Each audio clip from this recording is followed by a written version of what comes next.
Donc, sur la feuille verte où nous avions écrit chapitre numéro 1, comment distinguer les matériaux qui nous entourent, vous avez collé le résumé du cours, qui est celui-ci, mais vous ne l'avez pas en couleur.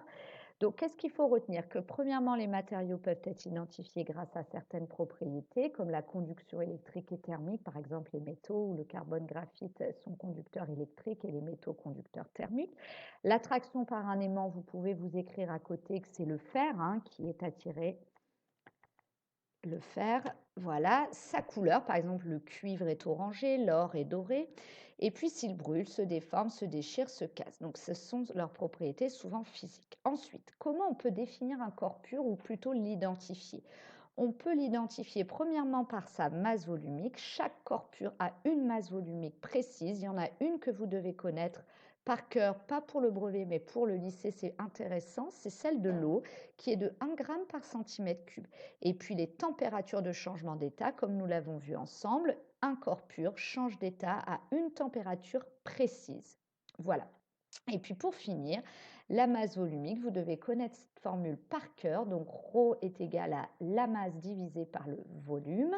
L'unité internationale est le kilogramme par mètre cube, mais très souvent on utilise le gramme par centimètre cube. Pour obtenir le gramme, eh bien, on met la masse en grammes, par centimètre cube, le volume en centimètre cube.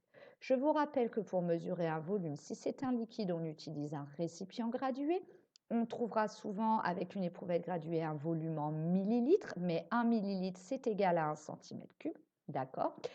Pour un solide, s'il a une forme géométrique, eh bien, on peut utiliser les formules mathématiques. Par exemple, pour un pavé, longueur fois largeur fois hauteur. Pour un cylindre, pi fois r au carré fois la hauteur. Pour une boule, donc c'est 4 tiers fois pi fois r au cube. Je pense qu'au brevet, on vous donnerait ces valeurs-là.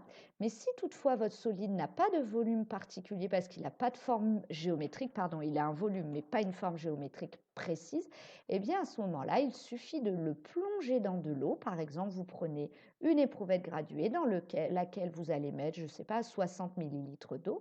Et à ce moment-là, vous mettez votre solide dedans et l'eau va monter. Par exemple, si elle monte à 65 millilitres, eh bien le volume, attention, ce n'est pas 65 millilitres, il faut enlever le volume d'eau initial, c'était 60 de mémoire, donc 65 moins 60 et j'obtiens 5 millilitres. Voilà. Donc, au niveau de où dans le chapitre? Eh bien, c'est très simple. Nous avons tout d'abord vu, hop, un corps pur ne contient qu'un seul constituant. Ça, on l'a vu en 5e.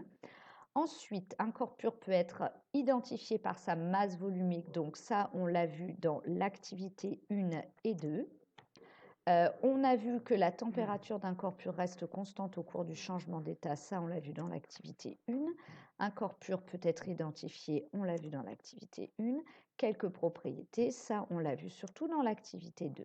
Déterminer expérimentalement la masse volumique d'une substance, on l'a vu dans la 1 et la 2.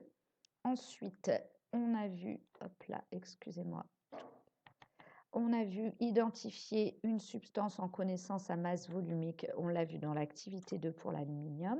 Différencier un corps pur d'un mélange grâce au changement d'état, activité 1. Et identifier, c'est pareil, activité 1. Voilà, quelques propriétés, etc.